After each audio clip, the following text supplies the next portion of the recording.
What's going on? This is the Saturday Down South podcast presented to you by Texas Pete. I am Connor O'Gara. Will, you are in Athens right now. You are still at your Airbnb. You're going to check out. You were at the game yesterday, a very interesting game. How was your first trip to Sanford Stadium?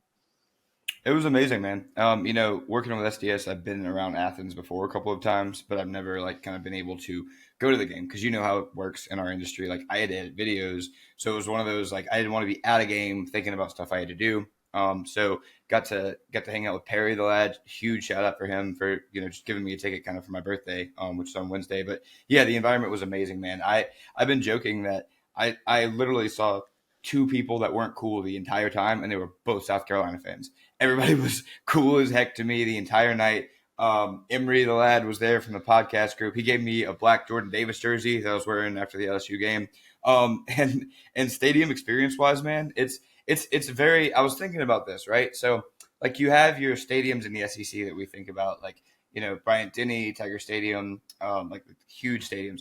And I'm I feel like that's a little bit more trying to think how to say this. Because I'm an LSU fan. I've been, to Tiger Stadium, and that's where I've come up from. Let me say it like this. Athens, Georgia Stadium is like a Trader Joe's. You go in there, everything makes sense. It's minimalist. It looks cool. You're okay, you get to see these Greek columns coming out of the horseshoe on the scoreboard side. And you're yo, this just kind of feels like elevated college football. It's not doing too much. It's not this huge experience, but it's just right, And so, yeah, I mean, the game started off and it was this super intimidating factor, and everybody's looking around okay, yeah, we're not gonna come out flat today. And brother, did they come out flat?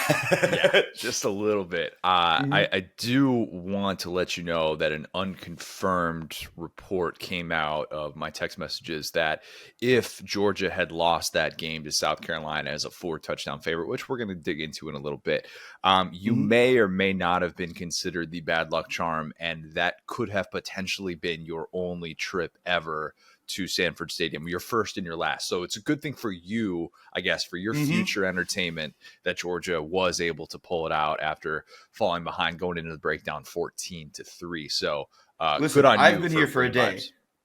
I've been here for a day. Mike Bobo's been here for 20 years. All right. Don't blame me. This is very, very true. A lot that we're going to get to today. And we're not going to do a Bama breakdown or anything, but obviously we're going to talk about the quarterback situation in yeah or nah, as Will said before we came on. I would love to do a Bama breakdown. It's the Bama quarterback situation is just all nah right now. So nah. Get ready for that. But yes, week 3 was an interesting one. Let's start with a game on Saturday night in the Swamp. Let's start with Tennessee in Florida. The streak continues. I don't think I got a single pick right outside of this one in Lock of the Week, which is the only thing that matters. I had people being oh, great weekend picks. No. It was definitely not. Still no Tennessee win in the Swamp. The streak is going to go past 2 decades. Florida has won 17 of 19 games overall against Tennessee. Wild. Just wild to think about. Huge for Billy Napier, not huge for his job security, but just getting Florida fans to believe in something again, man. That atmosphere looked awesome. My guy Neil Blackman was there. It looked like it was second to none. Herb Street brought up the stat that I had in my final thoughts column before this game, which I think is interesting to keep in mind. So before last night, the last time that Florida beat a ranked SEC team in the Swamp. Okay, so let me say that again. Before last night, the last time that Florida beat a ranked SEC team in the Swamp was Auburn 2019 freshman Bo Nix. Yeah. That's been a minute. So and obviously, it's not that they haven't had great wins. They beat Utah at home last year, of course. 2020, you beat a ranked Georgia squad, but obviously that was in Jacksonville. Doing that in front of the home fans, though, against Tennessee, the old Charlie Brown pull of football once again.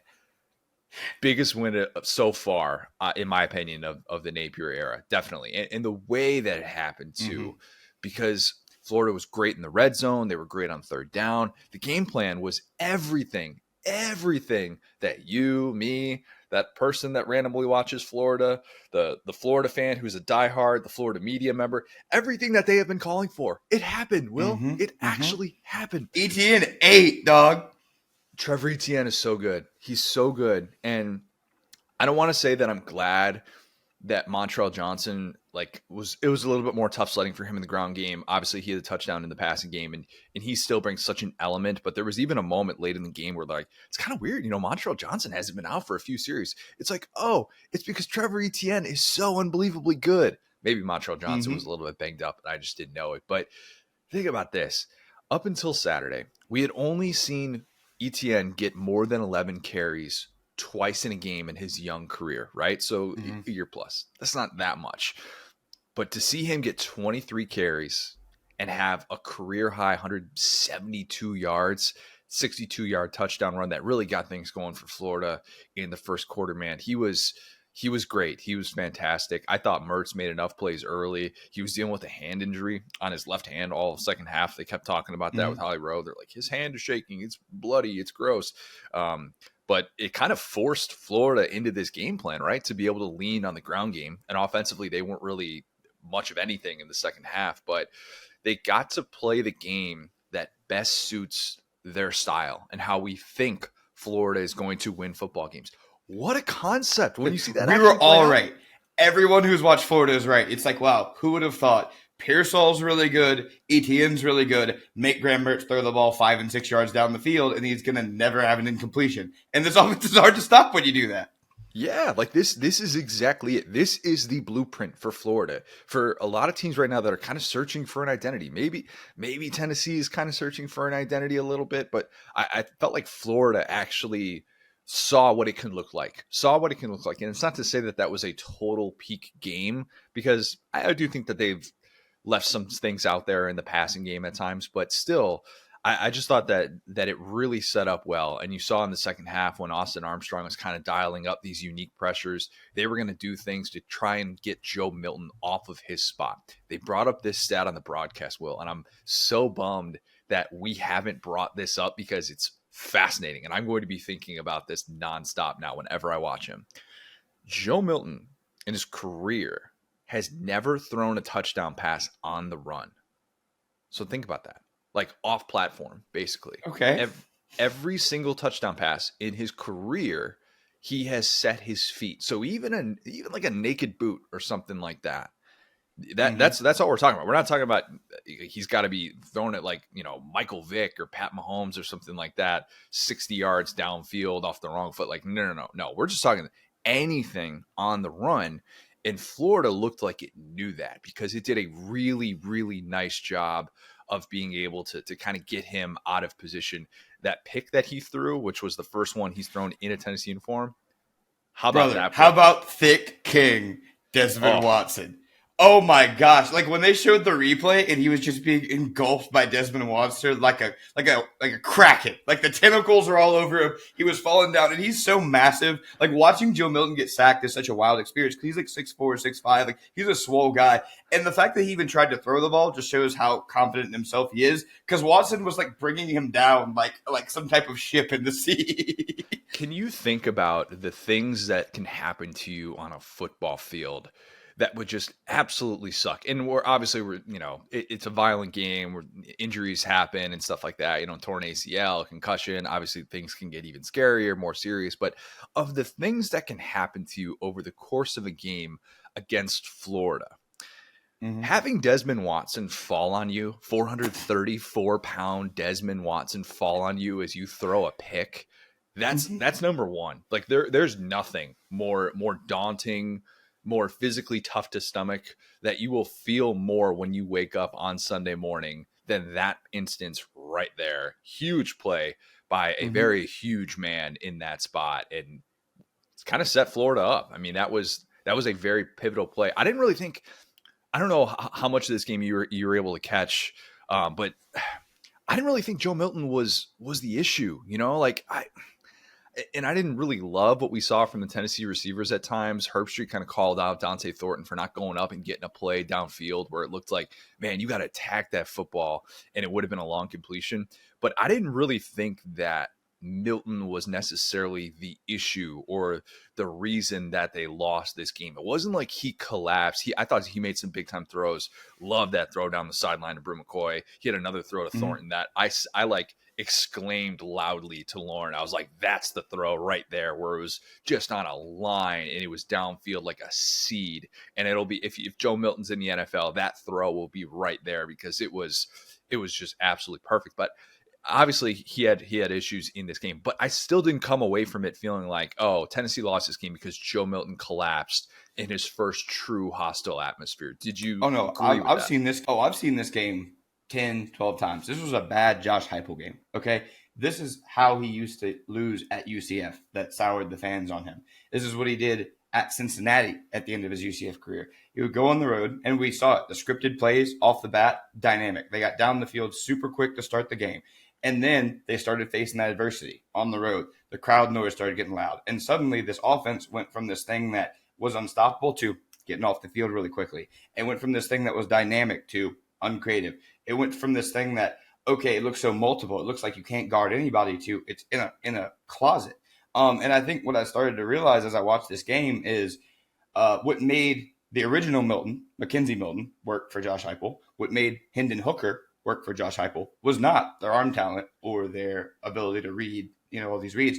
It was the ability to keep the play alive with their feet. And exactly what you just said about Joe Milton, he is not beating the TJ Finley allegations. That guy cannot throw on the move. And so when you get this offense that is one read and that has all this pressure coming down on it, it's almost like you need that kind of leadership and mobility that both of those other quarterbacks had, that it doesn't feel like Joe Milton has at this point in his 20, he's my age, but he can't really get the boys going and make a play to keep the offense on the field. He'll run the play as called, but as we've described, Josh Heupel doesn't know how to call plays in that situation to change the momentum of a game. I think he doesn't understand momentum is the issue here. I think penalties are also the issue. I do. Also, yep. Look, they were bad, and I didn't agree with every call. One of those blindside block calls, I was like, I think you've got to let that go. The officiating was horrible. Yeah, officiating left something to be desired. That play where they like the official like kicked the ball and moved it, and then the center kind of has to grab it again for Tennessee, and then the official comes in and is like, no, let me reset the football again after the other official kicked it when Tennessee was trying to go quickly, and then Florida is able to bring in 2 on the substitution. And then Heupel is livid on 4th one because Florida gets this substitution. They get a big time stop when Tennessee was down 2 scores there. And it was a huge game. And they were talking about on the broadcast, like, what just happened there? Like, why didn't I agree with Josh Heupel. Why weren't they able to get that playoff? That play was just bizarre. And there were a couple that you're just like, man, you kind of got to let that go. But still at the same time, Tennessee fans can admit discipline an issue. Double-digit penalties for the second consecutive week. You cannot do that on the road. You can do that and get away with it at home against Austin Peay. You're not going to do that on the road and get away with it at Florida. Tennessee also committed the worst penalty ever. The single worst penalty that if you watch this in the film room, they're just going to ask you to get up and leave. They're just going to say, hey, don't come back. Just take a lap around the entire campus and then come back. You will run a mile. You will run every step. 6 minutes left. Florida's up 13. Gators have the ball on 4th and 1. They're deep in their own territory, so they're not going to go for it. Everybody knows they're not going to go for it. Nobody in that stadium thinks that Florida is trying to do anything except hard count and get Tennessee to jump offside. And Tennessee fell for it. Don't you know it? Like, that told you the story of their discipline.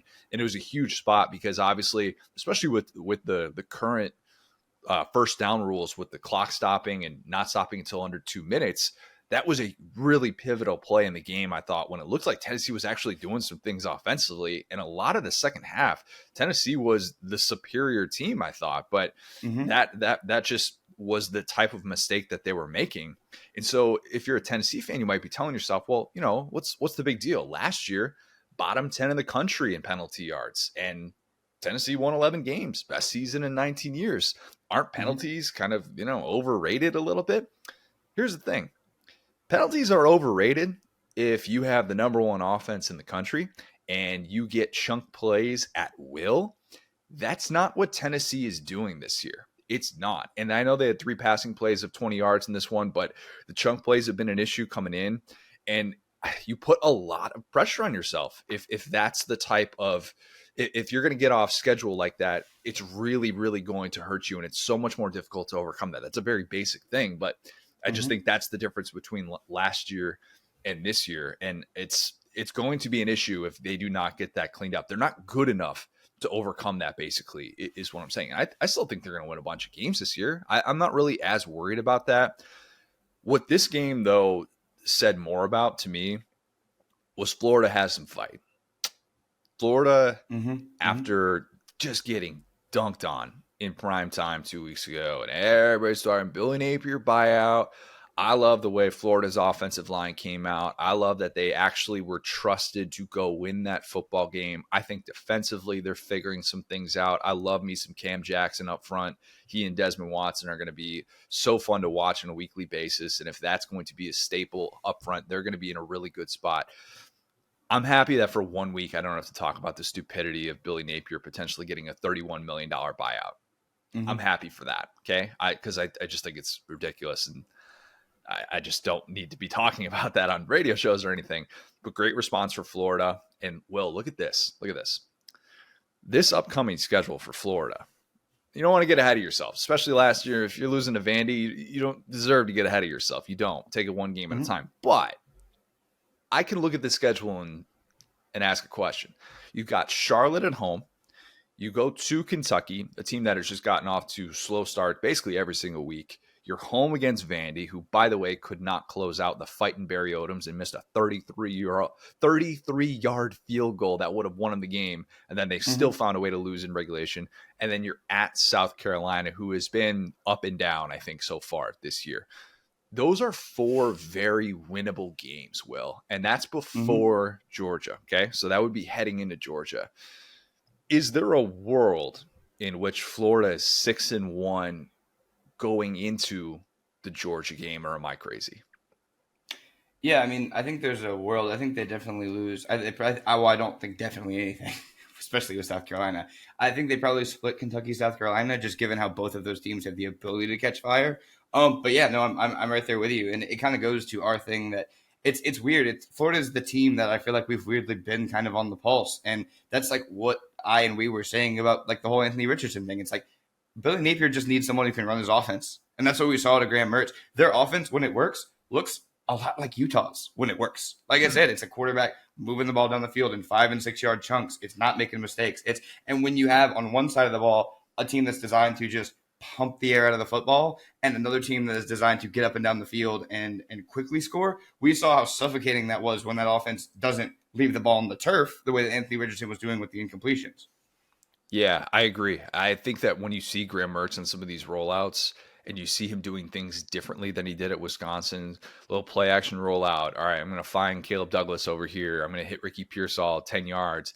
You're going to basically turn to a veteran quarterback and say, I'm going to trust you to find the soft spot in the zone or whatever. And that's the way this thing is going to work. It's not going to be making the highlight reel plays. That's not going to be what determines Florida's success, because obviously we've seen what that looked like last year and it got them to a 6-7 season, but a big, big night. One last thing on this game.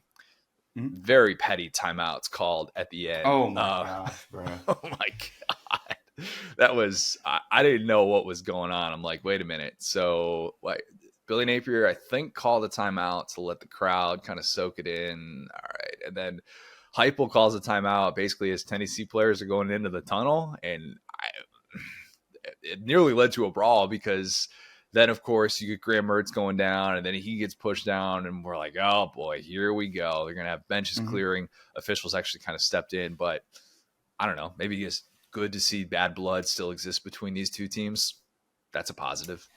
Yeah, I think, and I'm so glad that you hit on the penalties thing, because I think fundamentally we're saying the same thing, which is that this team is undisciplined. And I think in the end, like, really showed that. I mean, yeah, you have a play where, Graham Mertz is just going to go down and, enjoy the win. It's victory formation. There's not a situation where you can win on that play and there's one play left. And, the team is just out there getting chippy. And, yeah, I think that both sides of that coin are the thing. And I think what it points to is, like I said, I think that for the Heupel teams to work, you need lots of player-based leadership. And I just want to say one more thing before we move on. This is my favorite post on this game because that streak is so funny to me. And I don't know what I was thinking that Tennessee would suddenly figure out everything in Ben Hill Griffin Stadium. There's a post from like Reddit College Football, and it's a Tennessee fan, and it says, "I think when I die and go to hell, it would be an endless loop of Tennessee playing at Ben Hill Griffin Stadium. Not sure how people didn't expect to see this result."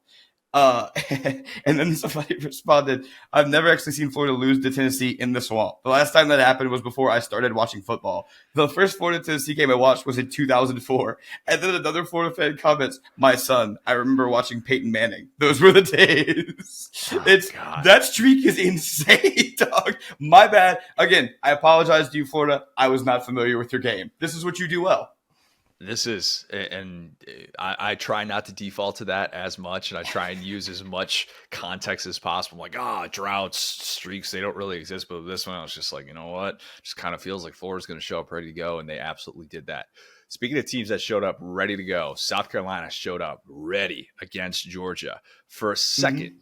I shouldn't say a second, for a minute or two. A half. Yeah, for a half. I wondered, are we seeing 2019 all over again? Because man, that was startling. I thought I would have loved to have been a fly on the wall for Beamer's pregame speech. Those guys came out looking possessed. The offensive line was great. Spencer Rattler was on target. The game script was awesome from Dow Loggins. If you had told me that South Carolina was going to jump out to a 14-3 halftime lead, I would have said, Will, what sport are we talking about here? That's not happening in football. I don't really see that. How much angst was there in that stadium as South Carolina got off to that great start? It was bad, man. Like at halftime, silence. And like, I don't know. I'm used to being in like LSU games, like in Tiger Stadium when we're losing. One thing about Cajuns, they're not quiet. You know, you'll hear some MFs, you'll hear some people, "God, that dang, I knew that quarterback was no good." When you were at Sanford Stadium, it's like that. You could literally hear a pin drop. I was like, I don't know, can I get a water? Where do I get a water? I was like trying to not like bother anybody. It was a wild scene, man. Yeah, and for Georgia fans, I guess, you've been frustrated with the home slate. You want to see some good games. You got yourself a good game. That's the good news for you. I loved how good Spencer Rattler has looked this year. And that's probably not going to be a popular opinion because people like to dunk on him. South Carolina's 1-2. And if you just look at the box score for this one, you see the late interceptions. But he also didn't really have much of a chance with Georgia's pressure late. But I just think Spencer Rattler has gotten better. Even with Juice Wells going down, which was such a massive bummer that he, after that touchdown where he is so good in space and he gets to the end zone, he's got a broken bone in his foot.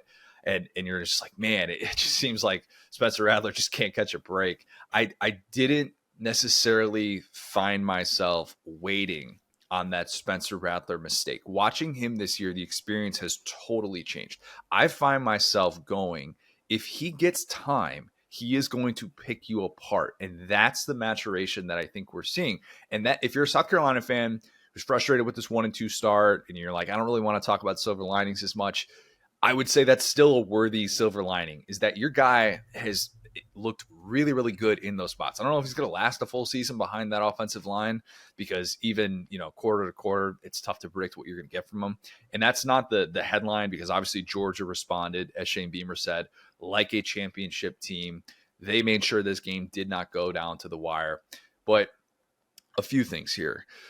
We can officially put to rest the narrative of Georgia is keeping it conservative to not show anything. To hide all the good plays. Yeah, look, I suggested that coming into this one. I thought maybe they're just kind of holding out for South Carolina. No, I don't think that's the case. 3 games, all at least 4 touchdown favorites. Georgia has had total in those 3 games to start off this season, 10 points in the first quarter. Whatever game script Mike Bobo is dialing up, it's not working early on, at least. And having said that, I thought the second half adjustments were excellent. I loved what Bobo did coming out of the break. Those first 2 drives, I'm like, yes, this is what Georgia needs to look like. The pre-snap motion, they actually take chances downfield. They decide, let's just force feed Brock Bowers targets.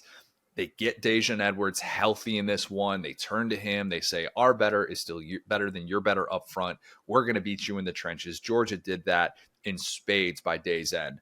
But I think we need to move past the notion that this Georgia offense, as much as we talked about the explosive possibilities of it coming into this year, I think we need to move past the idea that it's going to be on par with 2022. I just don't think that's fair at this point. Like, we haven't seen that. We really haven't. Quarter to quarter, it can be really stagnant. You're surprised. Well, I shouldn't say that. You're not surprised when they hit a big play, but you don't expect them. And ultimately, you know that they're probably going to move the chains enough, because even without Mims up front, who went down in this one, they're still super talented. I don't know. Did it feel like Georgia, in getting those big plays, was just such a struggle? Because there wasn't a lot of rhythm to this offense outside of those 2 drives. It felt like where Beck got cooking to start the second half. Yeah, it was so strange, man. Like, I literally felt like I walked into a portal into like 2007. Like, I looked up in the middle of the third quarter. It was 17 to 14. It was raining. People were screaming, "God dang it, Bobo," behind me. I was like, I feel like I am just in like the mid 2000s watching SEC football. And it's, it's what made me fall in love with the game. But unfortunately, I don't think other SEC teams are just going to take a second half off the way South Carolina did. And yeah, I mean, I think the issue with this offense is, and me and Perry talked about this a lot, and I think schematically, it's not. Let me totally explain this, okay? In terms of formations, in terms of personnel, stuff like that, that part of it's not super different from last year. But the thing that is very different is last year, Munkin was getting guys, and particularly Brock Bowers, open in space in the middle of the field, like 10 yards upfield. These plays to Bowers last year looked like screen passes that he caught 10 yards in the middle of the field with a head of steam. Now everything is at, behind, or right in front of the line of scrimmage like that. You see the halfback slip screens, which are like that, like Bobo staple. And the problem is, too, you don't have Stetson Bennett. So in this new offense, a guy like Stetson Bennett could make a play with his legs. He would have the courage to take a chance downfield. Beck does not have that courage. I mean, we saw it to start the second half because it was desperation, okay? But when they had a chance to hit those receivers that maybe opened downfield. So, and that's the other thing. The Georgia receivers just weren't getting great separation all night. And so maybe if the guys are running wide open downfield, maybe if the offense is schemed to give him more downfield looks that are easier, he hits more of those guys. But as this quarterback fits with this system, he does not trust himself in this offense enough to open up and take the top off of the defense. And once you do that, it's like, we're defending 10 yards. This is easy. I agree. They do look a little bit easy to defend at points, which is hard to think about for a team that, we talked a lot about the pass catcher options. They miss Ladd McConkey. They do. They absolutely do.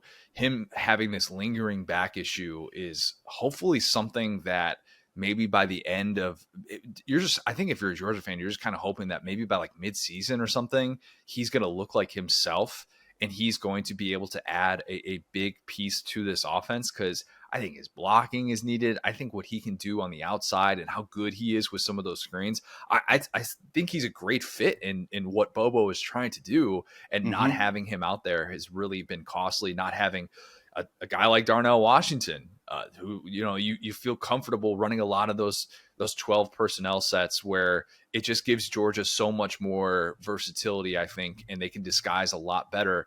Not to discredit Oscar Delp or anything like that, but they just don't necessarily look as interchangeable, I think, as they did last year. And I don't know, maybe that there is a lack of trust with Carson Beck throwing downfield, because they have really not given him a ton of those opportunities. And I love to picture what Aaron Murray's doing at home, thinking to himself, dang it, Bobo, give him those chunk plays. Let him take a shot. Let him take a shot right now, because they need it. I don't get why they don't try and stretch the field more often. They had the nice long gain to Marcus Rosemy Jack Saint, but it just feels like a group that's still searching for what that identity is. And I don't think it's going to be, I think it's going to be a group that's a little bit more like 2021, where they're going to get set up with short fields because this defense looks awesome when it flips that switch, which it definitely did in the second half. They should benefit from that. I'm not saying that they need to be able to have a historically dominant defense in order for the offense to feel like it can do anything, but it will definitely benefit from that. And here's the good news, Georgia fans. If you came away from this, let me say something really quick before you change topics on that. I do want to say one more thing about like Bowers. What kills me about him is that when you're in this situation where you're struggling to move the ball and you need that release valve, like that was another way that Monken was really good, is he almost created a position for Bowers. Like he would make him into this like hybrid slot receiver where the defense always had to account for him. He would move him into the backfield. He would, the defense from every play had to see where Brock Bowers was. He's playing him like Jerome. You know what I'm saying? Like the tight end they had back in the early 2010s, where it's like, oh, you're a tight end. You're an inline blocker. You're running tight end routes. He's not a tight end. Brock Bowers is not a tight end. Playing him that way is, I think, a waste of his talents. You were breaking up a little bit there. Sorry, Will's rocking this from an Airbnb, but yeah, the ability to kind of use him in all these different sets, and maybe some of this is Bowers as a dog. I think it was Dog Nation who reported beforehand he's dealing with a groin injury, so I don't know if that's impacting some of his usage or not, but I don't know. They have not had those looks there that have just made you feel like, yeah, this Georgia offense totally gets it. And I wonder if this is going to be just kind of a quarter to quarter type of deal. And you should just expect some of these slow starts. You should just expect they're going to have a few drives in a row where it's maybe 3 and out, or they're not really doing what you need them to do. But obviously they did enough to be able to win that game on Saturday against the South Carolina team that was ready to roll. There's no doubt about that. Here's the good news for Georgia. What contender in college football isn't having some troubling moments so far? Like, who has really passed the eye test each and every week? Because Texas, coming off of its biggest win in over a decade, went into that fourth quarter tied against Wyoming. Florida State was in a dogfight against Boston College. Michigan threw 3 picks against Bowling Green. Ohio State hasn't really inspired much confidence so far, although I realize the final number looks better for what they did in week 3. This could just be what the college football season is. We don't really have that one specific juggernaut who just goes in and just drops the hammer on everybody on a weekly basis, and everybody kind of debates who the best team in the country is, and there's maybe 5 or 6 teams that have an argument, and maybe Georgia is part of that conversation. If you're Georgia, you shouldn't really care. That's not like what is getting to a margin of victory of plus 28 per game going to really get you. It's all about getting to 12-0, having that playoff berth potentially locked in going into the SEC championship. That's, I think, the biggest goal if you're a Georgia fan, and hopefully you're figuring things out along the way, because obviously you're going to need to if you're going to three-peat, and you're going to have to find obviously all the ways to make this offense go. But yeah, weird day at Athens. I was dead wrong about Georgia making a statement. I guess the statement was more of, hey, we can come back from a deficit. We do have a switch that we can flip, and Georgia was able to do that. One question about that. Do you worry about kind of the tackling and the lack of like physicality from the defense in the first half? Because it was night and day on defense. Yeah, a little bit. I mean, I don't really worry about that as much. I don't. I still probably get that figured out. Yeah, I feel like Kirby's going to get that figured out. Some of the missed tackles early on, and if you watch the Juice Wells touchdown, that's not a play that typically happens against Georgia, where they get downfield blocking. He makes people miss in space. What more feels like the path to beat Georgia is, team takes a chance on an outside corner, or they like a one-on-one matchup. They had a safety trying to cover this dude over the top, and the receiver goes up and makes a play. You're usually not knifing your way through that entire defense. So I don't really know that we can sit here and say that that's going to become a thing. So yeah, I mean, I felt better after what we saw in the second half from that group. There's probably plenty that Kirby's going to want to clean up on film, and they looked like they cleaned it up in the second half. So yeah, though they're just not vintage 2021. I mean, they have a long ways to go to show that they're that good. Oh, and sorry, one more shout out. Xavier Legette that dude is a baller. He's awesome. Oh my gosh, man. It was like that first half, everything that was up to him was like 1v none. Like he was, that was like the loudest, 76 yards at a half I've ever seen. It was crazy. And credit Xavier Legette, who could have checked out last year when he got off to a terrible start. And it was almost like when he returned that kickoff for a touchdown against A&M, it flipped his career. He was a guy that was supposed to do a lot. He and Josh Vann last year, I remember just thinking like, these guys are invisible. And then Legette steps into that role with Juice Wells going down. And that's the good news for South Carolina, is that he has stepped up in such a major way. I don't know that they want to be relying on Luke Doty as a receiver that much, but that's just kind of where they're at. I mean, he made some plays. Credit to him. But yeah, Xavier Legette is a fun player. He has had an all SEC type start to his season. If you're listening to this and you're not already subscribed to the Saturday Down South YouTube channel, why not? What are you waiting for? Do it right now. If you want a place where you can find all of our interviews that we do, you want to be able to listen to full episodes of the Saturday Down South podcast, as well as Saturday Football Uncensored, this is the place to do it. The Saturday Down South YouTube channel. We're going to have so much more content there this fall. For those people, you sit at work, and you're like, I like to be able to watch I like to be able to watch my podcast. I'm not necessarily one that sits on my phone and listens the whole time. All you got to do, just hit that subscribe button. We're going to have tons and tons of great video content coming your way this fall. Saturday Down South on YouTube. Go subscribe right now. Will, Kansas State, Mizzou, Toby Keith game. Yes, sir. How do you like me now? Eli Drinkwitz, even after he did his best attempt to try and lose that game with just one of the most inexcusable delay of game penalties you will ever see in that spot. Mizzou was looking like it was going to try and attempt a 56-yard field goal, and then that delay of game penalty happens where they're still on the sideline. They don't realize the play clock's winding down, but when you got the thicker kicker, it doesn't matter. My man, friend of the program, Harrison Mevis, 61 yards, longest field goal in SEC history, walk-off winner, rough start to the year. Never. Well, you know what? There were a lot of people that were clowning on him. And look, I get it. When you get off to a rough start and you're a college kicker, when you're a kicker at any level, you have one job, okay? How many kickers in college football even get the opportunity to attempt that kick? Because you might say, oh, well, what's the harm? Buddy, don't ask me what's the harm. The harm is kick six, okay? Yeah.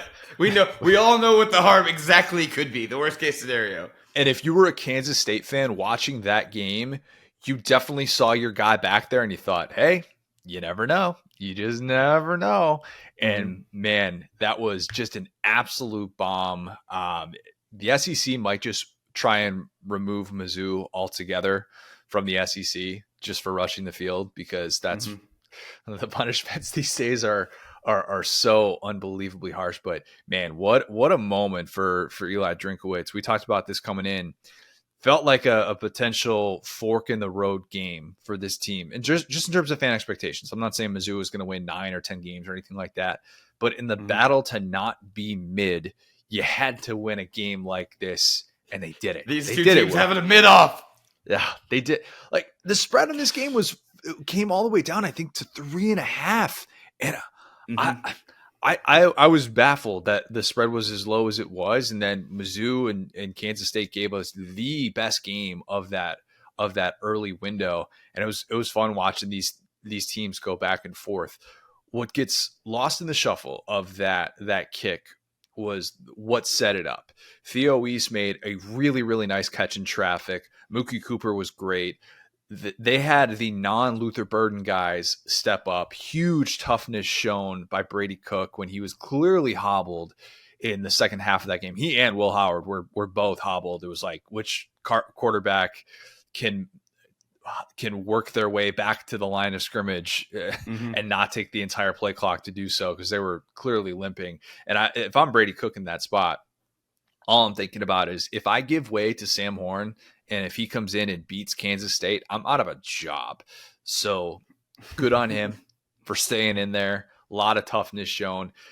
The Luther Burden connection, though, is just, it's become so fun to watch. For say what you want about the Mizzou offense or whatever, Luther Burden is appointment viewing. He is, for my money, the most electric player in the SEC. You could put maybe Xavier Legette, Barry and Brown kind of into that conversation, but we talked about Burden coming into this game and all the targets he was getting in this offense. He actually hit the under on our 7.5 catches, ends up with 7 catches, 114 yards, 2 scores. You can put him all over the field. He's thriving in that slot role with Don Lovett off to Georgia, but just a guy that is living up to the hype. When you come in as the number 1 receiver recruit in the country, this is what we expected to look like. And he is a game changer. Kansas State just didn't really have an answer for him, whether he was catching passes in the flat or whether he was beating them downfield. He is a fun player and just somebody that Mizzou so desperately needs, because if they did not have Luther Burden, there's no way they're sitting there at 3-0. There's just no way. And instead, we're talking about a team that maybe by the time people are listening to this will know the answer to that, but should be in the AP top 25, have the SEC's best win to date by beating the reigning Big 12 champs in Kansas State. I thought that was a really, really gutsy win for a team that has not had a ton of those. It's one thing to kind of beat Florida to be able to get bowl eligibility or something like that down the stretch, but to have this kind of buzz early in the season, I think that's just so unbelievably huge for Mizzou. 100%. Yeah, and I mean, like you said, it's the biggest win of the season for an SEC team. It's the biggest win of Drink's coaching career. It changed so many things for this Mizzou team. And exactly like you said, we're not talking about them winning the East. Although everybody looks so bad, I'm not going to rule it out. But I will say, I picked Mizzou. Well, let me paint this picture for you, okay? So we're at this tailgate, right? There are 2 people who are not Georgia fans at this tailgate. It's me and a Kansas State fan. No way. We're sitting there. We got a split screen TV, and LSU is just teeing off on Mississippi State. And I'm just sitting there, go Tigers, and this dude's just, his gaze is just getting lower and lower as the day goes on. And everyone's rooting for Kansas State because, we got a Kansas State fan there. Me quietly having picked Mizzou. I'm like, oh, you guys got them. But I just had a feeling about this game. And then a weekend that everybody was wrong about everything. Every game feels like it was the opposite of what we thought it would be almost. This is one that I was like, Drake has to win this game to be serious, to be a serious football team. And he did it. He did what we hoped he would do. He entertained us. And that's what this whole thing is about, right?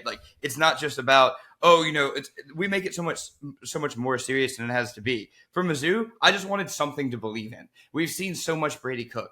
We've seen so much of this offense. And when you see that beautifully constructed trick play that leaves Luther Burden wide open, streaking down the field, it's like, this is it. This is what this looks like. This is what you hope to have when you bring in an offensive play caller for the first time.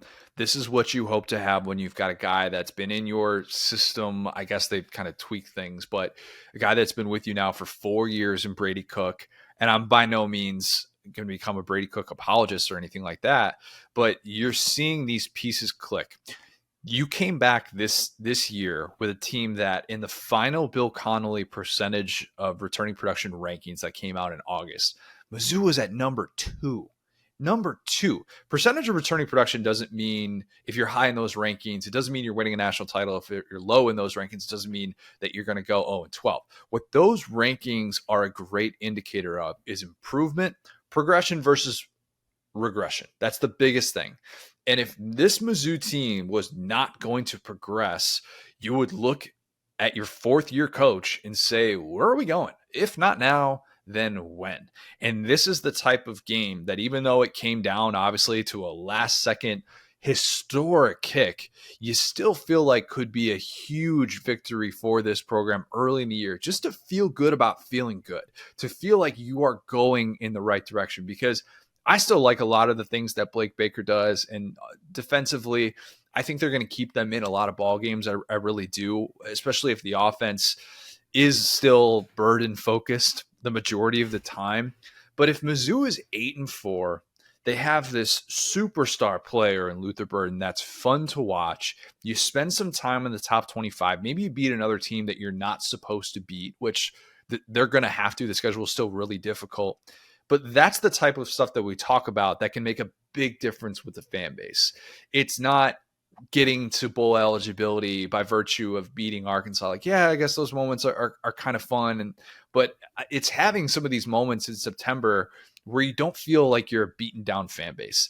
And I thought this game, which was so entertaining back and forth, gave us that. And coming off of the year, or coming off the game rather last year in which you got smoked in this one, just absolutely trucked. This was a really, really nice sign for them moving forward. And now you get an opportunity, maybe, perhaps, to go into SEC play with maybe you're going to be in the top 25 with a chance to win a game against a Power 5 foe as an AP top 25 team for the first time since 2014. That's what we're talking about. That's 9 years. Even when you had Drew Lock there, you couldn't beat a Power 5 team when you were ranked in the AP top 25. So that I think is how you start to change the perception. And obviously, you change the perception by winning games on the road.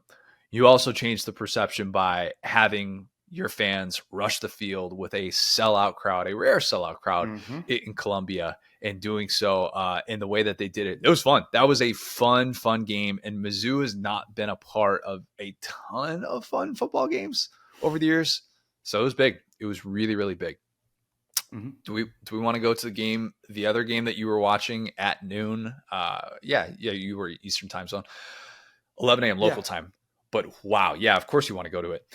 LSU. I would love nothing more than to talk about this game. Yes, finally. LSU beat the snot out of Mississippi State.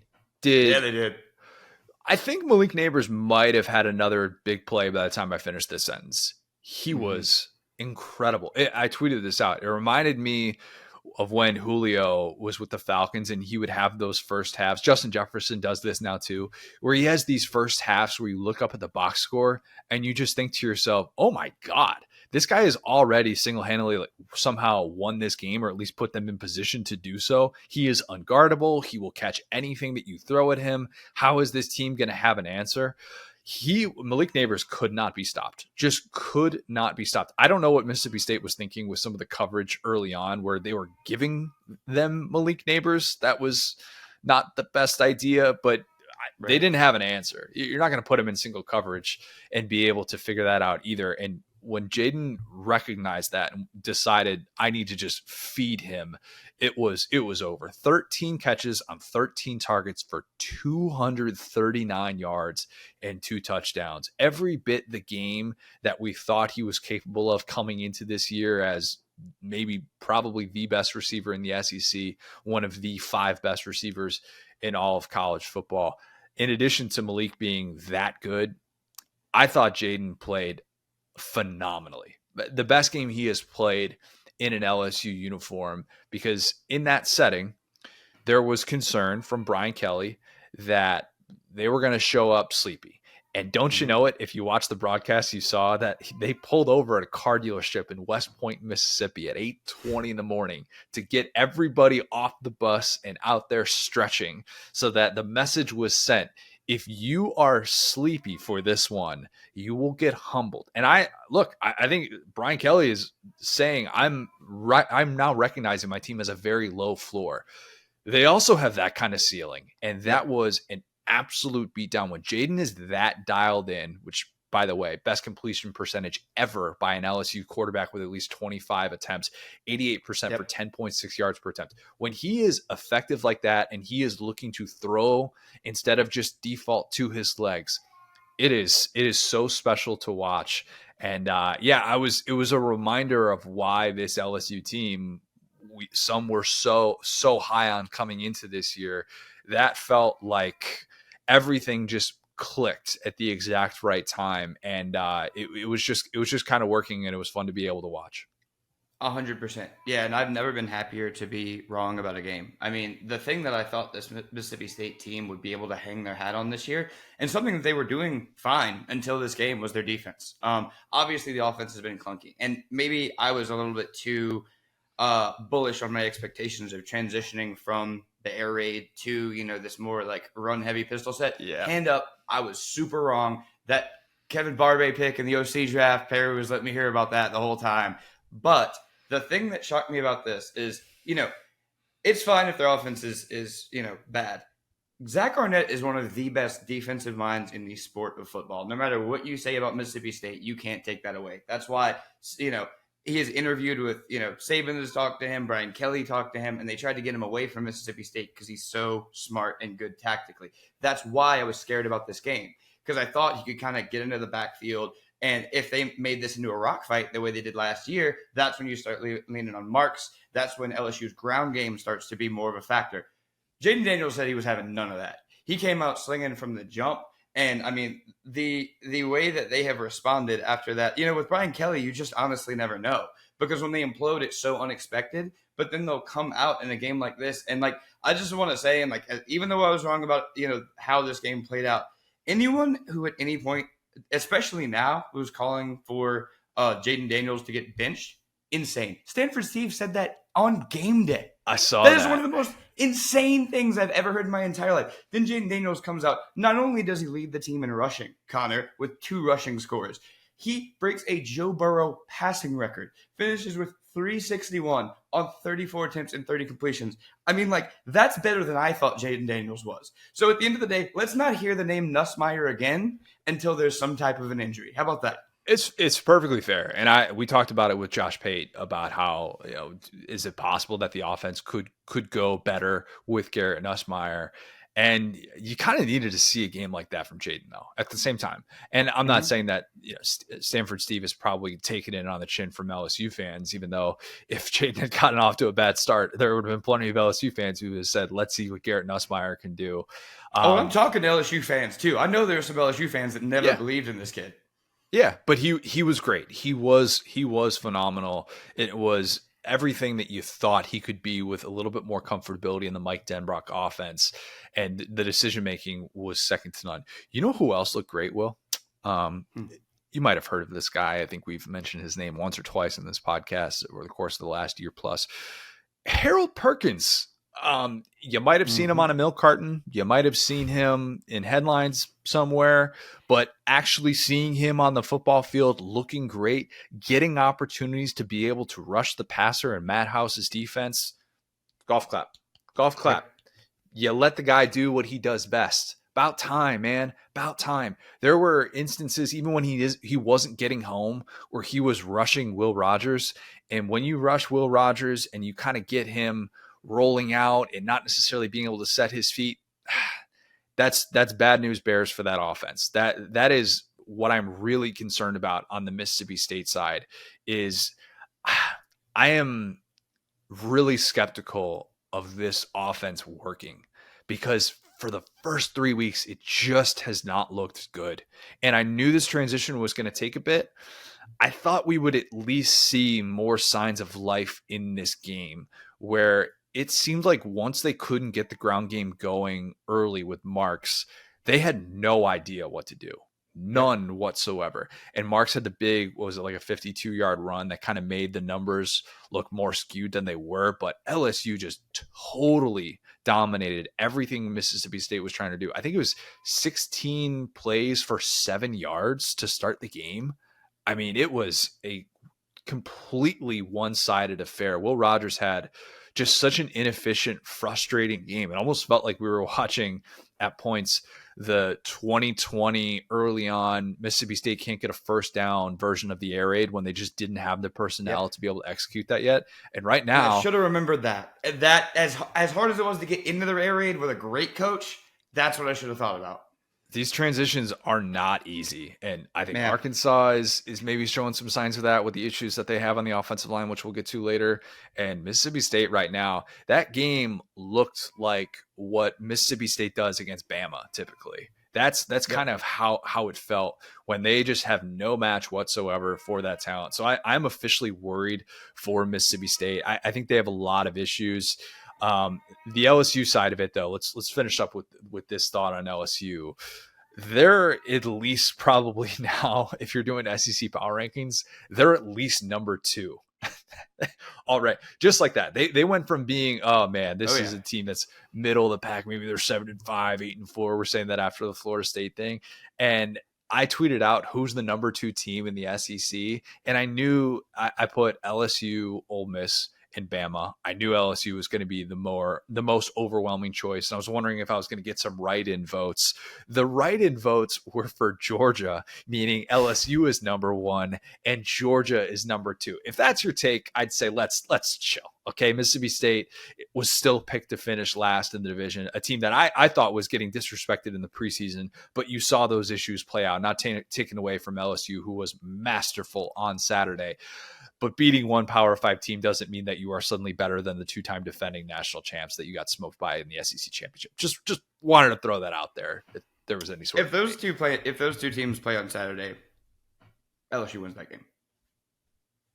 If Georgia gets off to that start against LSU and it's Jaden Daniels instead of Spencer Rattler out there, because they've started slow every game. If you're saying that those two teams play at a neutral site on Saturday, I agree that we have seen more upside from LSU this year. No question about it. That game was more impressive than what Georgia has done. Won't take that away. Am I getting Lab McConkey back for that Georgia game? Am I getting Mims back who went down in that game? Is it like, or are we just saying based on where these two teams are at right now? That's right now. We're not predicting for the championship game. Yeah, but just where they're at in this point in the season. Because I sure as heck hope Bama gets better too. Because no, I don't. But I assume they will. If LSU, I also need to know, is LSU stopping off at West Point, Mississippi to be able to get stretches in at 8:20 in the morning? Because if they're doing that, then yeah, I guess LSU is the better team in that scenario. Kirby's going to be stopping off at random car dealerships to do stretches if that's the case. Man, they were so ready to go. I was really impressed by LSU. On a day in which all these contenders looked like they played down to their competition, LSU was kind of the one that really flexed and had the big time day and reminded us, Speaking of flexing, Connor, you know what I'm about to say. Did you see Caleb Jackson's hit? No, wait a minute. Are we talking about the one that was we're not. Okay, yes.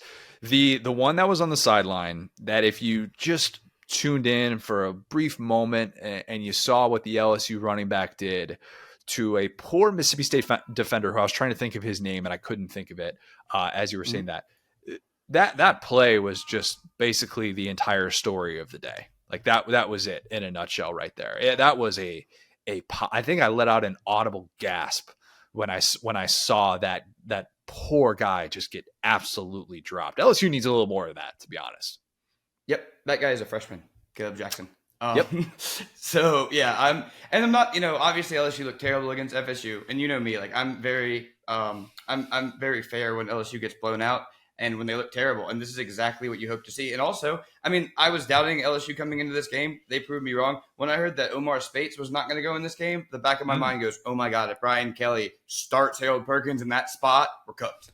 Because I thought that would move him farther away from the ball. But no, they brought in Weeks, and it was a different game. So, yeah, I am not going to get too cocky. I'm not going to go, no. But being at that Georgia game, seeing the way Bama played, seeing the way that contenders across the aisle, and I want to give credit to, what we saw early from Ole Miss, or at least late in the Tulane game, because they appear to be pretty solid as far as what we've seen. But this is the first time that the SEC is it feels this wide open, because this is the first time we've seen Bama struggle like this since I've been an adult. So this is a really exciting time, because you truly can feel like if you're one of about 4 or 5 fan bases that if you just don't beat yourself, you might have a shot in, October, November.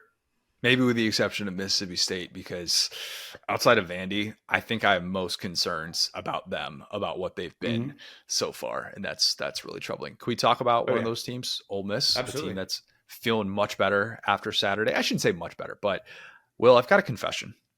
Okay. I don't think I've said anything like this on these airwaves. I am becoming a Jackson Dart fan. I am really, really impressed. I'm not 100% all in. I'm not sitting there pretending like I'm going to grow out a Jackson Dart mustache and I'm going to start wearing the eye black like him. That's not going to be my thing yet. I'm not fully there. I want to see what he looks like against an SEC foe. We're going to get plenty of opportunities to see him look, whether or not he's made that real year 2 in Lane Kiffin system step. based on the competition. That will dictate it. But after everything we heard this offseason about all the things he's done to rectify those turnover issues, the command of the offense, all of those things, and how it motivated him to have Spencer Sanders and Walker Howard come into that quarterback room, hearing all these storylines, I actually think that is checked out. It looks real. It really has looked like that guy is improved. Here's what I liked about the night that he had. So if you weren't following this, earlier in the day, Chris Lowe reported that Quinshon Judkins was doubtful for this one and that he was banged up, which, Ole Miss is nearly a 3-touchdown favorite against the Georgia Tech team that they smoked last year. It would have made sense if Ole Miss had just decided, you know what, Bama's next week. Let's sit out our best player. Let's kind of get him right. It's been tough sledding for him in the early part of the season. You know that workload is always going to be very, very high for him whenever he's on the field. So then pregame, Cole asked Lane if Judkins is playing. And Lane says that Judkins told him that he was playing. Not like, oh, yeah, you know what? We made the decision. We decided to let him play. No. Judkins told Kiffin, yeah, I'm playing in this one. We also knew that Lane was really critical of the ground game this week, and there was a major priority for that group to be able to get things going and look like what we come to expect of the Ole Miss rushing attack week in, week out, at least under Lane Kiffin. So what's the game plan? Is it force feed Quinshon Judkins a bunch of carries? No, not at least not by his standard. I think he finished with 15 scrimmage touches, which is nothing for him. Right. Instead, what they decide to do, Jackson Dart is going to be the focal point of that ground game. And it's going to be quarterback keepers.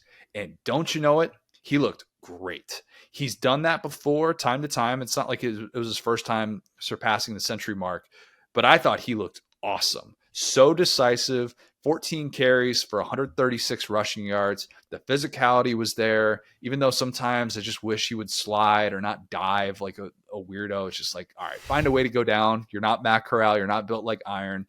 Right. To his credit, he very much looked ready to go and looked like someone who was willing to tweak that part of his game given the circumstances. But there's also the other part of this, and something we talked about a lot with him last year and why we just weren't really sold on him.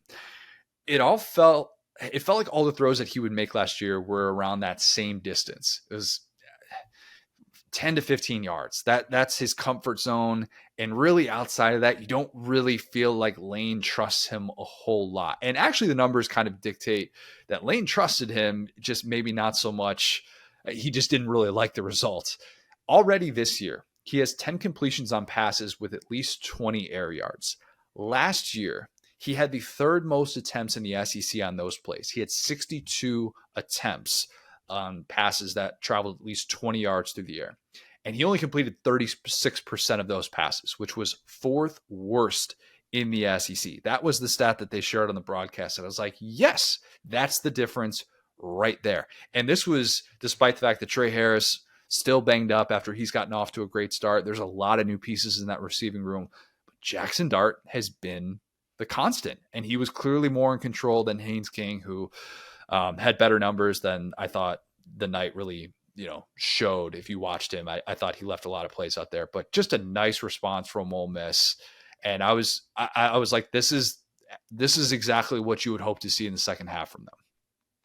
Yes, and another little fun feature of this is, and I don't remember how the stat ended up, but we were very deep into the year last year, and you had the stat that Dart had 0 red zone rushing touchdowns. That they would go to him, but he just 0 rushing touchdowns, just 0 rushing touchdowns at all until the bowl. 0 game. rushing touchdowns at all. Was his first. I was like, hearing that, it had to be red zone because he had 2 in the red zone today, and that's great, honestly, because if you feel like you have that, and Judkins is kind of struggling, kind of hobbled the way he has been, every time they went to him, he just could not finish the run. And I think that obviously Georgia Tech is an inferior opponent. We understand that. But at the same time, I talked about this a little bit coming into the year. The way that Judkins was set up in this year was so tough because he did so well last year, as a freshman. And then going into his sophomore year with everything changing, and not in terms of the offense, but in terms of just the personnel. And now he has the expectations. It's not, oh, you're this fun guy that we can, you can kind of slide off. It's you're going to be the focal point of the defense every week. And what we talked about is it's going to be about Jackson Dart from there, right? Because last year they tried to stop Jackson Dart. It worked. Judkins saved them. This year they're trying to stop Judkins. It's working so far, and Dart is balling. And that's a night and day difference in an offense being successful. And I wonder how much of this has to do with what we've seen from Judkins so far. And again, if he's banged up and he's dealing with injuries or something, that's one thing. But I don't think any Ole Miss would have expected through the first 3 games that his longest rush of the year would be 13 yards with how explosive he was last year. I wonder if part of it too, when you come in as the 3-star recruit and you're third on that depth chart, probably coming into the season behind Bentley, behind Evans, and you come in like somebody that just feels like I was overlooked in the recruiting process. I got to work my tail off to show that I can be that guy. And then the big news at the end of last season was he's got this NIL deal. You don't have to worry about him going to Auburn or anything like that. And now the expectations that come with that and being in preseason All-American, all those different things when you lead the SEC in rushing, it's not just maybe as simple as loaded boxes. Maybe that's why he's saying, I'm playing. I'm going to make sure that I'm out there. I don't want to be the guy that people are saying is going through a sophomore slump or anything like that. So maybe he's pressing a little bit and he's trying to find those running lanes. But like you said, the good news is that Jackson Dart is playing so tremendously well for that team. Pete Golding defense looking a little bit fun. I can't wait for that next week. I can't wait for that Bama game. Here's a question. Bama fans are going to hate this, but we need to ask it. How many Ole Miss quarterbacks are better than Bama's quarterbacks? Think about that. Who would all 3 of Ole Miss's quarterbacks be QB1 on the Bama depth chart? I think so, man. I think so too.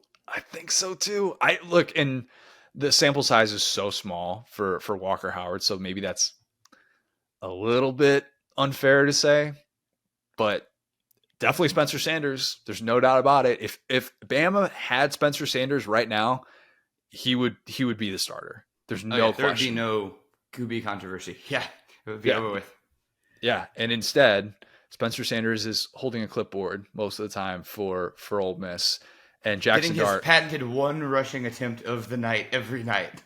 Yes. Like clockwork. They bring him in for that one play. It's like, yeah, Jackson Dart has to tie a shoe. Yeah, here's a little treat for you. We really appreciate that you transferred here from Oklahoma State as this 4-year starter, but you're still not going to play.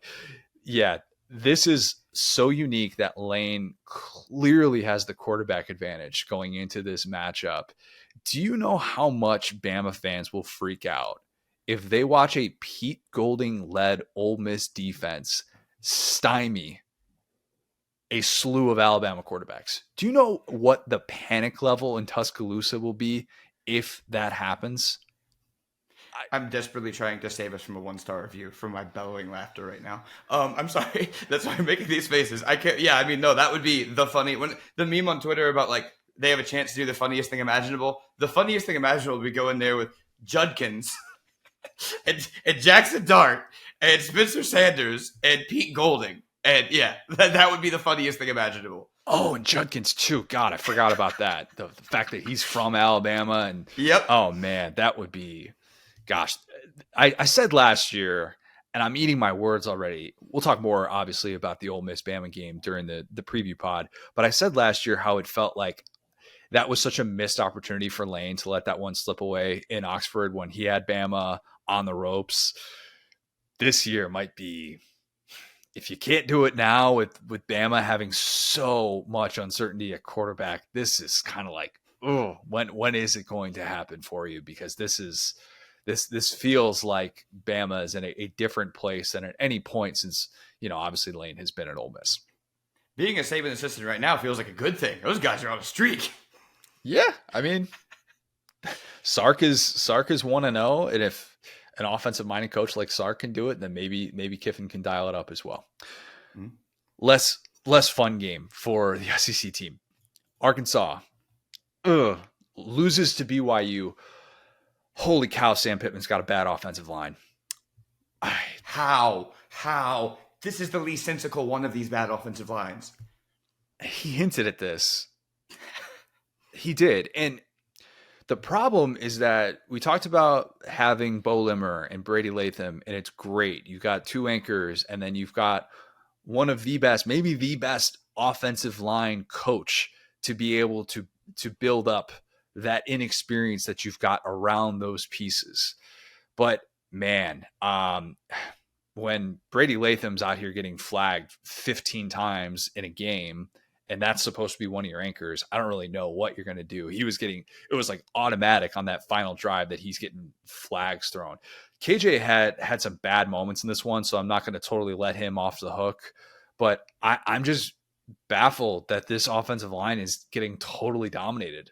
4 sacks for BYU, but it felt like a lot more. It probably should have been. KJ's still really good at escaping pressure. And the last play of the game kind of told the story for Arkansas. KJ goes down as he's getting sacked. He just kind of throws it to nobody. And Arkansas offensive lineman is just standing there like, oh, hey, I might as well catch this. I'm not doing anything else. It's not like I'm blocking or anything. Might as well catch this pass, even though I'm not even close to being eligible on this play. And refs flagged it immediately. Right. It's bad. It's bad. This is an issue. And when Sam Pittman talked about this, I kind of ignored him. I said to myself, well, you know what? Sam Pittman is as good as there is at coaching up an offensive line, and they should be fine. The problem, though, and why this equation has been so herky-jerky, KJ is learning new things post-snap. And if you're suddenly speeding him up in a way that he hasn't really been sped up in his career, when you don't want him to run, that's where the decision-making can become an issue. And this new offense with Dan Enos, we talked about the transformation Mississippi State's going through with Will Rogers and the Kevin Barbay offense. And this offense with Dan Enos, you're seeing why there was a little bit of that skepticism there, because you need the personnel, you need to be able to pass protect, and they just don't really have that. I thought when Arkansas got off to a 14-0 lead in the first 3 minutes, hey, it's off to the races, just like last year against BYU. And Arkansas squanders multiple double-digit leads in this game. Their last points came with 11:41 left in the third quarter at home against a team that you put up over 600 yards of offense against last year. And man, that was just a brutal finish. And I don't even think the defense was really that much of a problem. BYU only had 4.9 yards per play in this one, so it wasn't like they were totally getting gashed, the Travis Williams defense. But obviously they benefited from short fields. Arkansas also committed 14 penalties for 125 yards at home at night. That's not going to cut it. That's not going to cut it. I don't know what the offensive line rotation is going to look like. I don't know where those reinforcements are going to come. They're probably going to have some tough moments on defense. You don't know when Rocket's coming back. And this upcoming schedule, this is the part that Arkansas fans are fearing after losing a game that was just sitting there for the taking. You go to LSU, who just looked like a juggernaut. You obviously had the A&M game at Jerry World, which has been kind of a house of horrors for Arkansas. You got to go to Ole Miss, who I think has looked like one of the 3 best SEC teams so far, probably we could say. And then you still have to go to Alabama, which, by the way, that's the longest active yearly losing streak in the SEC, Arkansas against Alabama. We could look up in a month and Arkansas can be 2-5. That's... Yeah. I think they're going to win one of those, because I think they're going to avoid 2-5. But after what they experienced last year with that team kind of splintering down the stretch, and you had this mass exodus, this can get bad. This can get bad. I think the Arkansas fans are kind of looking ahead, thinking this needs to turn around in a hurry. Otherwise, this can feel like a lost season before the month of September even ends. Yeah, I mean, they're in such a difficult position, too, because, we talked about the transition out of this kind of like lateral offense that they're running to like the Dan Enos kind of more like a fusion pro style. And, they're in a almost identical situation to where Mississippi State is, which is that they have these veteran quarterbacks who we were telling ourselves, oh, these quarterbacks they're so battle tested. They're going to be there. They're going to be the thing that keeps the offense on track. But I mean, for Arkansas, they just can't protect him, which is insane when you think about how massive he is. And like I'll say this really quick. Like you can look at the preseason All SEC team, and already it feels like a cold take. You got Jaden at the top. No need to talk about that. Then you have KJ Jefferson at second. Then you got Will Rogers and Bazooka Joe. Yeah. Tied after that. And those guys are some of, so far, the worst quarterbacks in the SEC. And KJ has been, I'm not going to blame KJ in the way I will other guys. And I'm not blaming any of these guys. It's more about the offense and the guys around them and the penalties. And like, it just shows you there's only so much you can do at the college level as a great quarterback if everybody else is just a spy, Yeah. I thought watching that last drive, and I go to bat for KJ all day, every day. He's my guy. I will defend him. But I'll admit, going into that last drive, I didn't have a ton of confidence that they were going to put together a game-tying touchdown drive. I just didn't. Right. Maybe obviously a big part of that was the offensive line. I don't think the receivers have been a liability in the way that some feared, but man, the protection is just not there, and they're going through some things that I think right now are really, really difficult when you know what awaits. You're hoping with a new scheme that by this point of the season, that 3 games in, you're feeling like, all right, we know who we are. We know how we're going to be able to get this done. Apologies, by the way, if you can hear Claire in the background. She is just woken up from a nap. She slept better than I did last night. Definitely slept a little bit better than I did.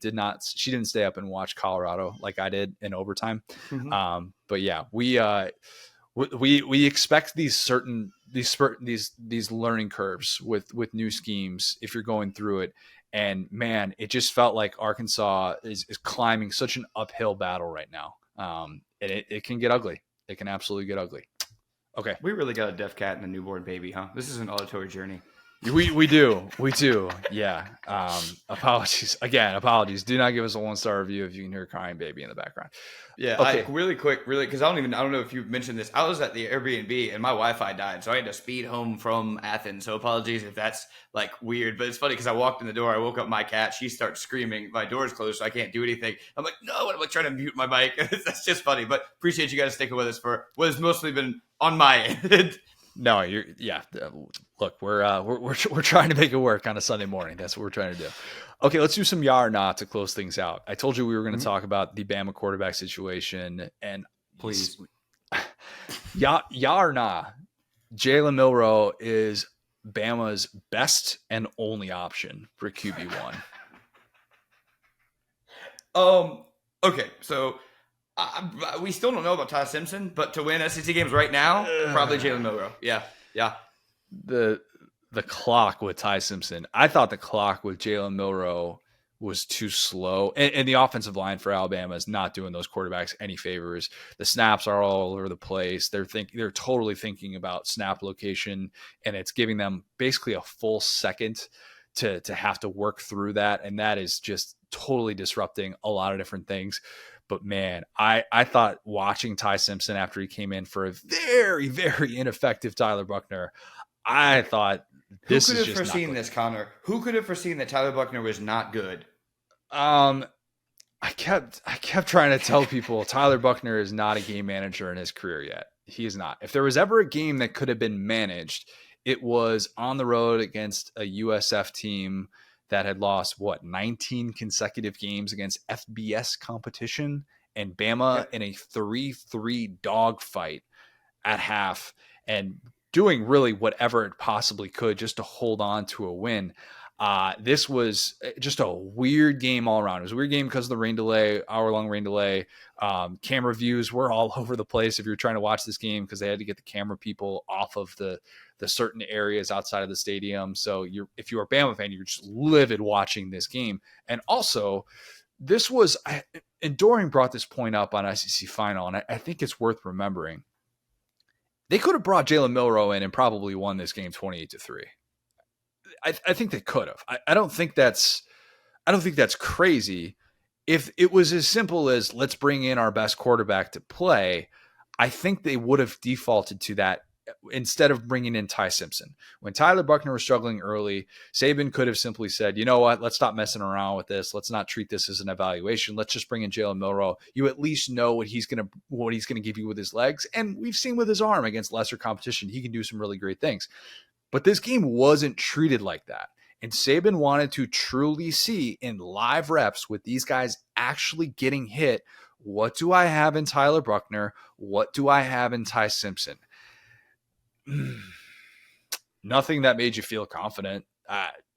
Nothing. I don't get the play calling. Why the lack of design runs for Tyler Buchner? Why that is still a thing when Tommy Rees should know better than anybody. That's a guy that needs design runs to be able to get going, and instead he's watching him just throw balls into the grass repeatedly, and you're just kind of wondering, well, maybe it's the offensive line and how weak they look.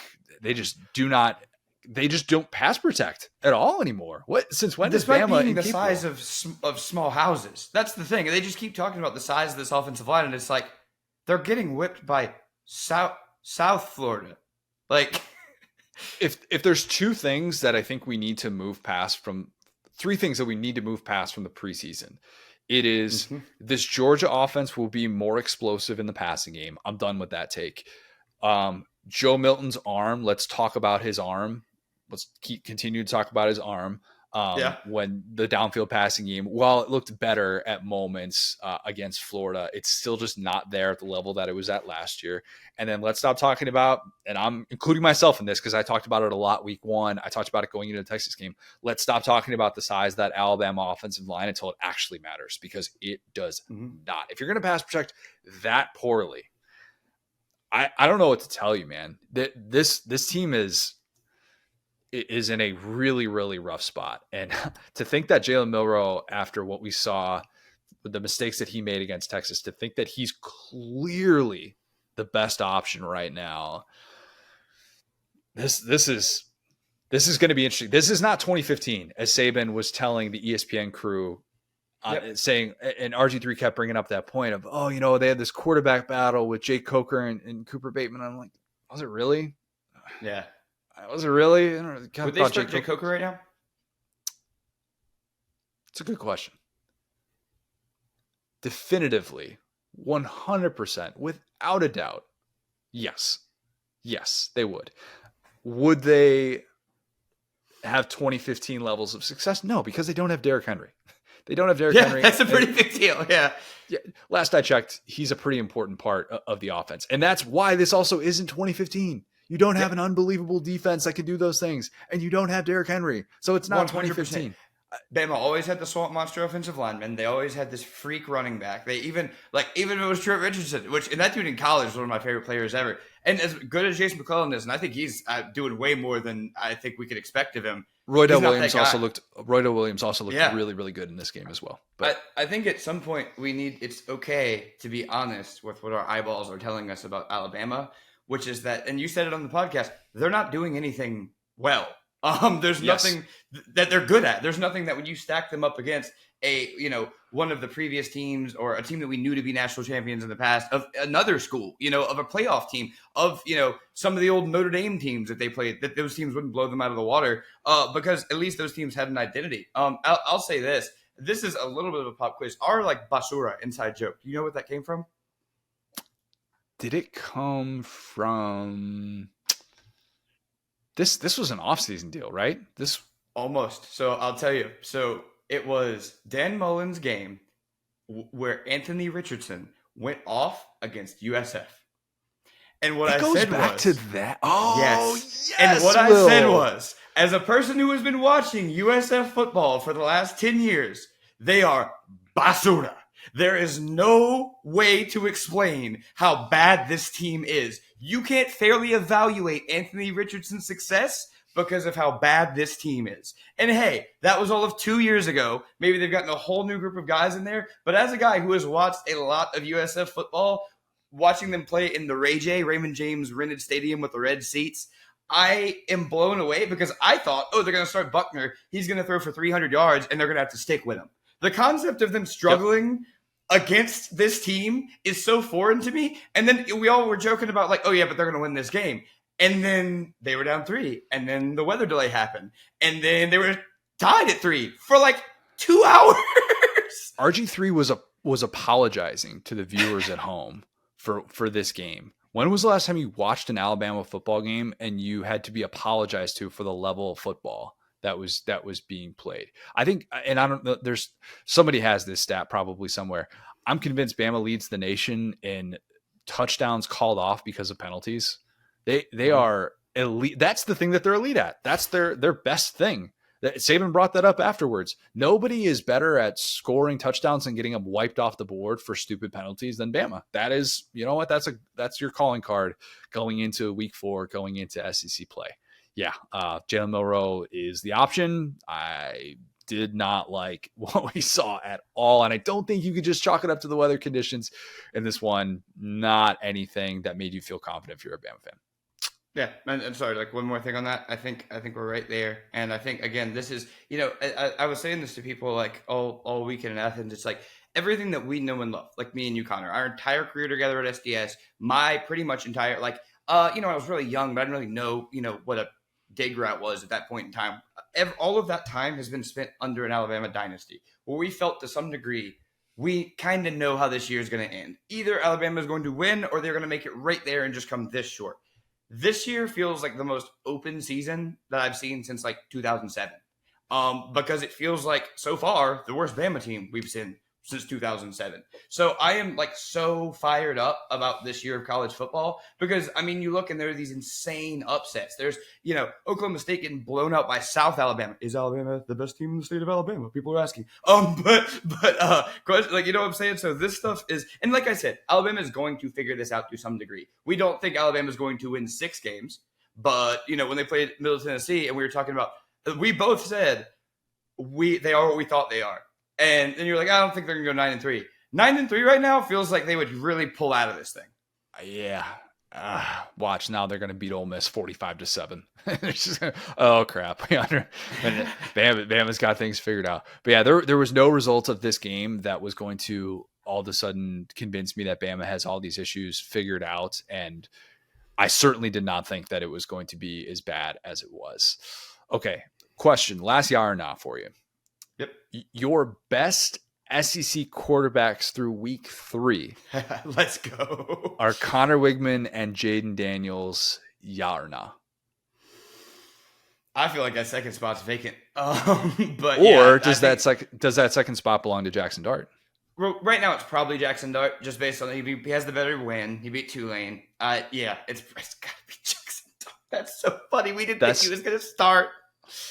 That's where we're at. A guy that I did not think was going to start in the spring is now looking like an all SEC quarterback through a couple weeks. And you should probably have to face SEC quarterbacks, but I don't think you can count guys who haven't faced Power 5 teams yet. So like a Devin Leary, that Devin Leary play that he made where he was going down and he just somehow gets it to Ray Davis, who does the rest of the work, was KJ Jefferson-esque. But even Kentucky fans would tell you, the slow starts with Devin Leary. He hasn't been one of the 2 best quarterbacks in the conference, but it truly feels wide open. And I asked this question because Doring said on SEC Final, Connor Wigman, for his money, is the best quarterback in the SEC through 3 weeks. And we're just talking about through 3 weeks. We're not talking about who's going to be the best quarterback by season's end, but who has looked the best week in, week out. And I have a tough time disagreeing with that. And I know that I am a Wigman defender through and through. And in a game in which obviously they were going to be a significant favorite against Louisiana Monroe, Terry Bowden somehow wearing a jacket and a shirt and a tie in Texas heat in September. My God. And they were without Evan Stewart, didn't even play. They lose Thomas as well in that game. And they were fine. Did not matter for Connor Wigman at all, but he's been really good. It just kind of leads to what we've been talking about for a while. It feels like it is wide open. It is totally wide open, especially when we don't have, Bryce Young, Hendon Hooker, those guys to be able to talk about at the top. Yeah, like I said, I'm not right there with Wigman. I think, he had one good drive against Miami. He had 175. No. What are you talking? One good drive against No. Okay, watch. Here's the first drive. 15 plays, touchdown. 15 yards, touchdown. Second drive, 9 yards, touchdown. And then they have a 75-yard touchdown drive. The other 2 longer drives ended in picks. They ended in picks because he's trying to make something play when she's trying to make something happen when they're like it's 4th down and he's trying to throw it up. And Jaden Daniels is going forward on 4th and 7 and hitting Neighbors in the back of the end zone. Very true. That isn't insane. I'm fine with him being 2. Putting him 1 is okay. All right. I'm just saying, if you are down on Connor Wigman, watch him play. Watch the throws that he is making. I watched him play. I watched him lose to Miami. I watched him get outplayed by Tyler Van Dyke. Dude put up 48 points. So if you're saying a guy doesn't put up 49 points. I love Tyler Van Dyke. I'm just telling you. Okay, you could talk about Jaden's second half against FSU, who, in the end they struggled on Saturday. Miami has done what in the last 10 years? Like, you can't be this guy, be at that program, have that talent, and be the best quarterback in the SEC and get ripped by Miami. I know it's on the defense, but if you're that level of quarterback, you got to do something. I thought he did something. We'll agree to disagree on that. He's second. He can be second, but first is insane at this point in the season. Fair. Very much wide open. My all SEC ballot very much up for grabs at this point. Slate looks pretty good next week. Looks really good. I'm excited for it. I love when we get into conference play. I get to the point where I just get so unbelievably sick of having like these games that don't mean anything in terms like we're not talking about Auburn having the week that it did against Samford, although we are Samford respecters after what they did in the Swamp a couple years ago. Speaking of damn on, never count out the Samford yet. Yeah. But yes, the week 4 slate looks really, really good. Yeah. I'm excited for that Auburn A&M game. Obviously, Ole Miss, Bama, we talked about. Arkansas, LSU is going to be really interesting. And then even Mississippi State, South Carolina. A couple of teams right now who are in weird spots. I'm not sure if I'm going to revert back, if I'm going to go back on my preseason pick to have Mississippi State winning in Columbia, but we'll see. We will have a full preview pod. First time guests. Should I say who we're going to have on this week? You know what? Screw it. Marty Smith coming on this week. First time, Marty Smith. I don't know how it's only his first time coming on Saturday Down South podcast, but looking forward to that as well. If you have not, leave us a 5-star review. Like I said earlier, subscribe to our YouTube channel where you can watch every episode of the Saturday Down South podcast, which is presented by Texas Pete. Follow us on the app formerly known as Twitter, at the SDS Pod, at Sat Down South, at CJ O'Gara, at Go So Hard. Thanks, guys. Talk soon.